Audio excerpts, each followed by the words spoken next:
और पुलिस प्रशासन भी बड़ी मुस्तैदी के साथ वही काम करता है कि साहब ये तो आत्महत्या है। हत्या को आत्महत्या बता देना, तब्दील कर देना पुलिस प्रशासन का रोजाना का काम है। बजाय हत्यारों को पकड़कर उन पर मुकदमा चलाकर उनको जेल भेजना, उनको फांसी के फंदे तक पहुंचाने से पुलिस हमेशा अपनी जिम्मेदारी से भागती रही है। या वो डॉक्टर अम्बेडकर का दिया हुआ वरदान है SC STs के लिए, उनके द्वारा किए गया जो कार्य है उसी के तहत तो लोग सांसद बने, उसी के तहत मंत्री बन रहे हैं। मंत्री कोई ऐसा नहीं है कि कोई फाइनेंस मिनिस्टर SC ST के आदमी को बना देता हो, नहीं बनाता। हम तो कल भी इंटरव्यू जब हो रहा था विज्ञान भवन में 29 जुलाई को, जब पूर्व राष्ट्रपति का हम लोग आशीर्वाद समारोह कर रहे थे, तो हमने उस दिन भी कहा था अरे प्रधानमंत्री बनाओ ना, SC ST से बड़ा प्यार है। मोदी जी अपनी कुर्सी छोड़ें और किसी SC ST आदमी को प्रधानमंत्री बनाए, और वो भी अम्बेडकरवादी प्रधानमंत्री को, फर्जी को ना बनाए। असली जो अम्बेडकरवादी है उसको प्रधानमंत्री कुर्सी पर लेकर आए। मोदी साहब त्याग करें, वो तो 8 साल के आसपास हो गए, दूसरे आदमी को मौका दें।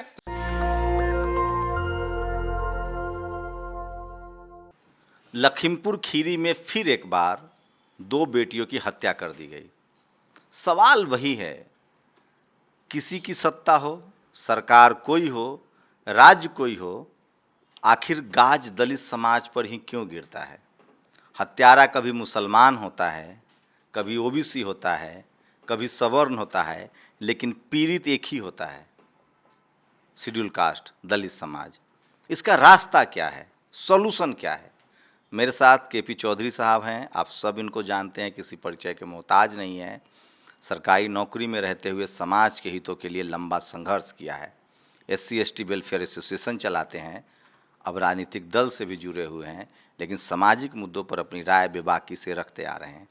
सर, सरकार कोई हो, BJP हो, कांग्रेस हो, हत्यारा कोई हो, कभी मुसलमान हो सकता है, कभी OBC हो सकता है, रेपिस्ट हो सकता है, कभी सवर्ण हो सकता है, लेकिन पीड़ित शेड्यूल कास्ट ही होता है। क्या सॉल्यूशन है? कहाँ क्या शेड्यूल कास्ट समाज जिम्मेदार है, हमारे नेता जिम्मेदार है जो नहीं बोल रहे हैं? क्या वजह है? देखिए, समाज स्वयं जिम्मेदार है। मैं याद करना चाहूँगा कि मुजफ्फरनगर जो हमारा उत्तर प्रदेश में एक ज़िला है, वहाँ एक लड़की को सिर्फ छेड़ा गया था, और छेड़ने के बाद में जो वहाँ पर वातावरण बना वो आज भी भारत की राजनीति को प्रभावित कर रहा है। समय समय पर इतिहास इस बात का गवाह है कि अगर किसी भी समाज की किसी बेटी के साथ इस देश में अत्याचार हुआ, वो अनुसूचित जाति जनजाति समाज से अगर नहीं है, तो उस समाज ने इकट्ठे होकर के उसका जवाब दिया है। अभी एक त्यागी समाज के व्यक्ति को सिर्फ उसकी जो भी उसने महिला के साथ बदतमीजी की उसके आधार पर उसे अरेस्ट किया गया है, उसको लेकर के त्यागी समाज ने जो एकता दिखाई है। तो ये जो आपका कहना है कि हमारे समाज का जो बिखराव है, एक दूसरे के साथ हमारे समाज का ना होना है, हम ये सोचते हैं कि ये बेटी किसी और की है, जब तक हमारी सोच ये नहीं होगी कि चाहे बेटी कश्मीर से हो चाहे कन्याकुमारी से हो, अगर वो अनुसूचित जाति जनजाति समाज की बेटी है तो हमारी अपनी बेटी है, और उसके साथ जो अत्याचार है वो हमारी खुद की बेटी के साथ हुआ है। जब तक ये सोच नहीं पनपेगी, ये सोच नहीं जागेगी, तब तक ये अत्याचार निरंतर चलता रहा है। और मुझे लगता है कि इसको, देखिए, देश की सरकारें, जो अभी आपने कहा, सरकार किसी भी पार्टी की हो, लेकिन बात तो इस बात की है कि समाज में जो सोच व्याप्त है कि इनके साथ रेप कर दो, हत्याएं कर दो, इन्हीं की लड़कियों के जो इनका दुपट्टा उससे उनके गले में डाल करके उसको पेड़ पे लटका दो, और पुलिस प्रशासन भी बड़ी मुस्तैदी के साथ वही काम करता है कि साहब ये तो आत्महत्या है। हत्या को आत्महत्या बता देना, तब्दील कर देना पुलिस प्रशासन का रोजाना का काम है। बजाय हत्यारों को पकड़कर उन पर मुकदमा चलाकर उनको जेल भेजना, उनको फांसी के फंदे तक पहुंचाने से पुलिस हमेशा अपनी जिम्मेदारी से भागती रही है। और समाज ने इकट्ठे होकर के ऐसे अन्याय का कभी व्यापक स्तर पर विरोध नहीं किया है। मैं याद दिलाना चाहता हूं, 2 अप्रैल 2018 को SC ST एट्रोसिटी एक्ट के खिलाफ जिस दिन इस देश में आंदोलन हुआ था, उस आंदोलन को मैंने भी जंतर मंतर पर आप लोगों के सामने कंट्रोल किया था। मैंने भी वहां पर उस रैली को संचालित किया था। पूरी देश की सरकारें हिली थी, पूरी देश की पुलिस हिली थी, पूरा देश का सिस्टम हिला था। मैं कहना चाहूंगा कि जब तक समाज के अंदर एक एक व्यक्ति हमारा देश के किसी भी कोने में रह रहा है, जहां कहीं भी हाथरस की बेटी के साथ जब अत्याचार होता है, जब उसकी हत्या होती है, तो भी समाज कुछ दिन के लिए जागता है। अभी उदयपुर के अंदर 2 घटनाएं हुई, उस पर समाज जागा, और समाज उसके बाद में फिर वापस जो है ना वहीं बैकफुट पे आ गया। तो हम लोगों ने इसको अपनी नीति मान लिया है। ये दुर्भाग्य, समाज तो जगा हुआ है, प्रदर्शन धरना कर रहा है, पॉलिटिकल लीडरशिप में घनघोर चुप्पी है। यही अगर सवर्ण समाज का कोई होता है, निर्भया का मामला था, पूरा देश खड़ा था विरोध में। अगर कोई गैर सवर्ण लड़की होती तो पूरा देश खड़ा होता है, लेकिन कोई शेड्यूल, अभी मध्य प्रदेश में एक ओबीसी की लड़की के साथ रेप हुआ, आरोपी सवर्ण था, कुछ नहीं हुआ। सवर्ण आरोपी के लिए तो पंचायत होने लगती है, कम से कम यह है कि मुसलमान आरोपी है, कोई उसके लिए पंचायत नहीं कर रहा है उसके पक्ष में। सवर्ण आरोपी हो तो पंचायत शुरू हो जाती है कि उसको बचाया जाए। अभी लोधी समाज की बेटी के साथ दुष्कर्म हुआ, उसकी भी वही हालत है। मतलब अगर दलित, पिछड़ा, आदिवासी और अल्पसंख्यक वर्ग की लड़कियां हैं तो उसके लिए देश खड़ा नहीं होता है। लेकिन इस समाज के जो पॉलिटिकल लीडरशिप है, जो एसपी डीएम है, कलेक्टर एसपी, कम ही संख्या में हो लेकिन है, तो वो क्यों नहीं बोलते हैं? देखिए, जहाँ तक राजनीतिक पटल की हम बात करते हैं, राजनेताओं की स्थिति आज से नहीं, हम आपको बताएंगे भारत के महामहिम राष्ट्रपति रामनाथ कोविंद जी जब राष्ट्रपति नहीं थे, सांसद थे, तो कई बार हमारे आंदोलन का हिस्सा होते थे, हमारे साथ प्रधानमंत्री और तत्कालीन राष्ट्रपति के साथ मिलते थे, बात रखते थे। 5 साल वो राष्ट्रपति रहे, उनके पास मौका भी था, उनके सिग्नेचर से पूरा देश का एक एक कानून बना, जो भी अमेंडमेंट्स हुए। लेकिन पूरा देश जानता है कि उन्होंने अपने समाज के बारे में कभी भी शायद एक शब्द नहीं बोला। जबकि के.आर. नारायण साहब जब राष्ट्रपति थे तो उन्होंने जरूर कहा कि सुप्रीम कोर्ट में SC/ST का रिप्रेजेंटेशन कहाँ है। तो क्या जानबूझकर न बोलने वाले लोगों को जगह दी जाती है? यस, जो आदमी, देखिए मैं कहना चाहूंगा, शेड्यूल्ड कास्ट होना चाहिए, अम्बेडकरवादी नहीं होना चाहिए। शेड्यूल्ड कास्ट होना चाहिए, बुद्धिस्ट नहीं होना चाहिए। शेड्यूल्ड कास्ट होना चाहिए लेकिन अपने समाज से उसका कोई सिंपैथी नहीं होनी चाहिए। ऐसे लोगों को छांटा जाता है, छांट करके उनको लोकसभा में, विधानसभा में टिकट दिया जाता है, उनको रहमो करम पर जिताया जाता है और रहमो करम पर उनको मंत्री बनाया जाता है। और जब वो दूसरों के रहमो करम पर लोकसभा जाते हैं, वो शायद इस बात को भूल जाते हैं कि राज्यसभा में डॉक्टर अम्बेडकर का कलम नहीं चला, वहां 10 आदमी से आज तक फालतू राज्यसभा के MP नहीं, जो एक 250 के हाउस में, वहां पर अगर डॉक्टर अम्बेडकर की कलम चल जाती तो 60-62 MP वहां हर बार बनते। लोकसभा में जो ये 131 लोग बन के जा रहे हैं, 25% के पॉलिटिकल आरक्षण से बन के जा रहे हैं, किसी राजनीतिक पार्टी के रहमो करम से बन के नहीं जा रहे हैं। राजनीतिक पार्टियों की मजबूरी है कि वो SC/ST को 25% के हिसाब से लोकसभा और विधानसभाओं में MP MLA बनाना उनकी बाध्यता है। लेकिन उनके पास में एक अपॉर्चुनिटी है कि जो सच्चा अम्बेडकरवादी होगा, जो बाबा साहब का मानने वाला होगा, जो भगवान बुद्ध का मानने वाला होगा, जो अपने समाज से प्यार करता होगा, जो अपने समाज की आवाज उठाता होगा, ऐसा आदमी किसी भी राजनीतिक पार्टी की चॉइस नहीं हो सकता, ऐसा मेरा मानना है। और यही कारण है कि जो लोग लोकसभा और विधानसभा में जा रहे हैं, जो मिनिस्टर्स बन रहे हैं, वो समाज की बात कम और वो अपने पार्टी की बात करके अपना टाइम अपना पूरा करते हैं। यूपी की घटना बता रहा हूँ, एक गैंगस्टर था, पुलिस वालों की हत्या कर दिया, उसकी गाड़ी पलट गई योगी राज में। तमाम ब्राह्मण समाज के नेता बियॉन्ड द पार्टी लाइन उसके पक्ष में खड़े हो गए थे कि कोर्ट ट्रायल होता, सजा मिलती, गोली क्यों मारी गई।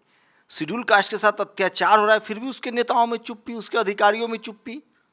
इसका तो मतलब है कि ये समाज बहुत स्वार्थी हो गया है सर, जबकि जनता सड़क पर है। इसका मतलब ये है कि हमारे एक मित्र थे, वो नगीना से सांसद थे, उससे पहले वो मायावती जी की सरकार में मिनिस्टर हुआ करते थे, हमारे साथ वो पढ़े थे कुमार आश्रम में। हम लोग जब पोस्ट ग्रेजुएशन कर रहे थे तो वो MBBS कर रहे थे। उसके बाद वो लोकसभा के सांसद नगीना, तो मैंने उन्हें कहा कि यार तुम आवाज़ तो उठाओ। कहते आपकी हमारी क्या दुश्मनी है, हम आवाज़ उठाएंगे हमारा टिकट कट जाएगा, कोई दूसरा आदमी आ जाएगा। तो ये जो समाज के जो लोग जहाँ वहाँ पहुँचते हैं, दुर्भाग्य से वो लोकसभा हार भी गए, टिकट भी उनको अब आगे मिलेगा नहीं मिलेगा।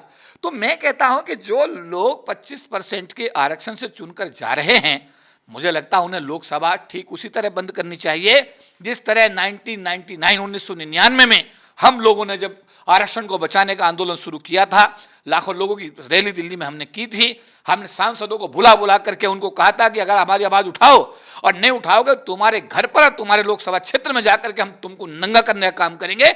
हम पूरे क्षेत्र में ले जाकर के आपके खिलाफ लाउड स्पीकर पर पूरा प्रचार प्रसार करेंगे कि SC/ST से के कोटे से चुनकर आए हैं, लेकिन SC/ST की आवाज़ उठाते नहीं। तो उस समय परिवर्तन हुआ और लोगों ने आवाज़ उठाई, 3 दिन लोकसभा बंद रही, तत्कालीन प्रधानमंत्री को बोलने का मौका नहीं मिला, संविधान में 3 संशोधन 81, 82, 85 हुए, तब जाके आरक्षण को बचाने में हमारा समाज के लोग कामयाब। क्या लगता है आप, तो आज मोदी जी का एक किताब है जिसमें पूर्व शेड्यूल कास्ट के जो चीफ जस्टिस ऑफ इंडिया थे वो भी शामिल हुए हैं, पूर्व राष्ट्रपति भी शामिल हुए हैं।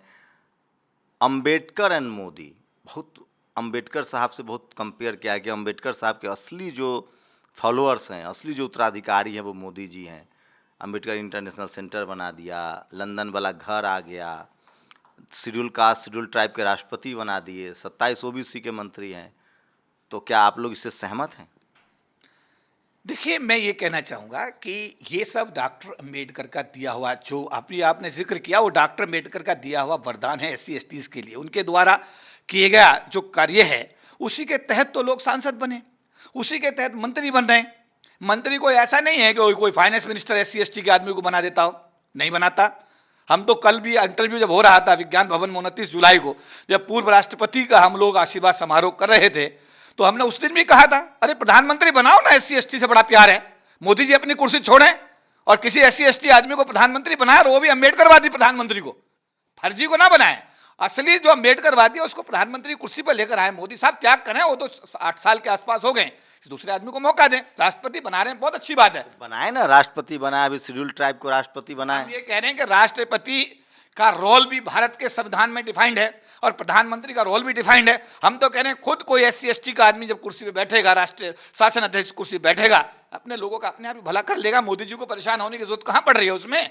और रही बात मोदी जी को, अगर मोदी जी अपने आप को डॉक्टर अम्बेडकर का अनुयायी मानते हैं, तो मैं फिर यही कहूँगा कि आप मोदी जी, आप बाबा साहब अम्बेडकर को मानते हैं, बहुत अच्छी बात है, पर बाबा साहब अम्बेडकर की बात मान करके महात्मा गांधी और बाबा साहब अम्बेडकर के बीच जो पूना पैक्ट हुआ था, जिसमें सरकारी क्षेत्र के अंदर एससी एसटी समाज के लोगों को 22.5% का नौकरी देकर के उनको गरीबी की रेखा से ऊपर आने का अवसर मिला था, आज सब लोग सरकार की नौकरी से बाहर आ गए। 40 लाख लोगों में 35 लाख लोग सरकार की नौकरी से बाहर आ चुके हैं, 5 लाख के आसपास बचे हैं।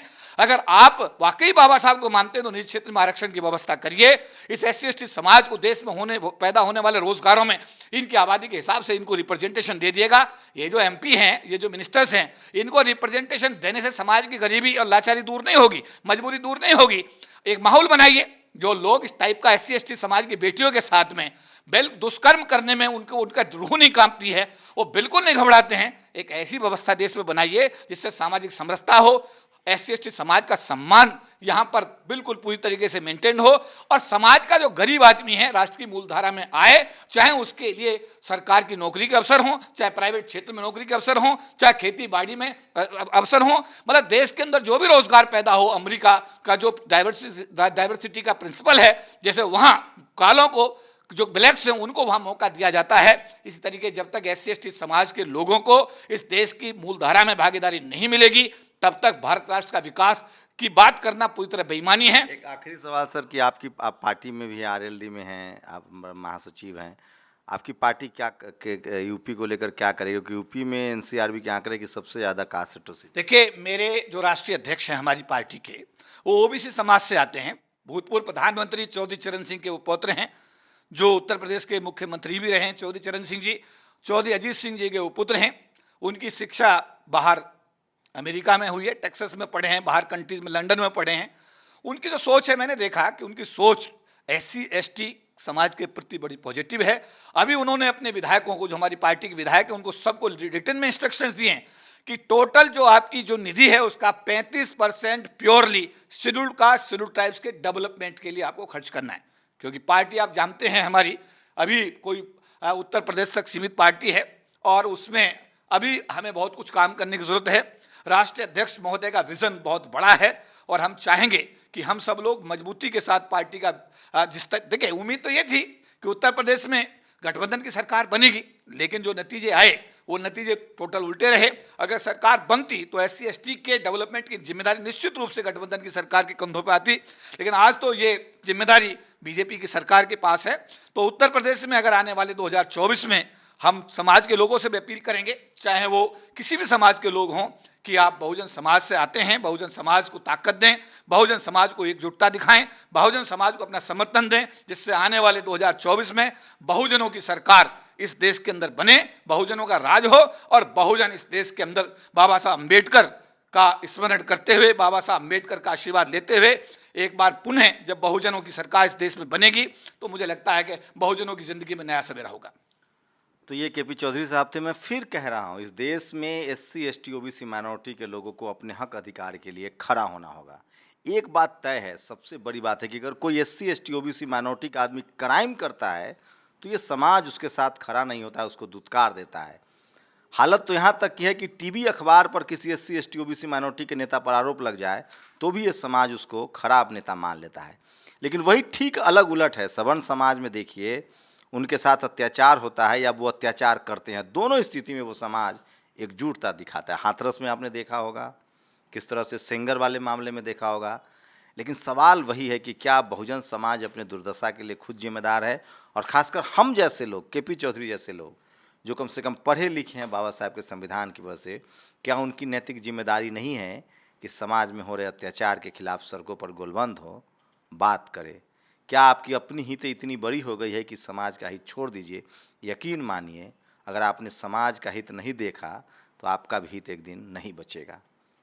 जब नाव में छेद होगा तो पोटली लेकर बैठने से आप नहीं बचेंगे, नाव डूबेगी तो सब डूबेंगे। आप लोग पूरी बातचीत पर अपनी प्रतिक्रिया जोड़ दीजिए। कैमरामैन आशीष के साथ शंभू कुमार सिंह, नेशनल दस्तक, दिल्ली। नेशनल दस्तक की आपसे गुजारिश है कि अगर इसको बचाना चाहते हैं तो नेशनल दस्तक को सब्सक्राइब करने के लिए रेड कलर के सब्सक्राइब बटन को दबाएं, फिर बेल आइकन की घंटी दबाएं। नेशनल दस्तक को बचाने के लिए बहुत जरूरी है कि हर खबर को शेयर करें, लाइक करें, कमेंट जरूर करें।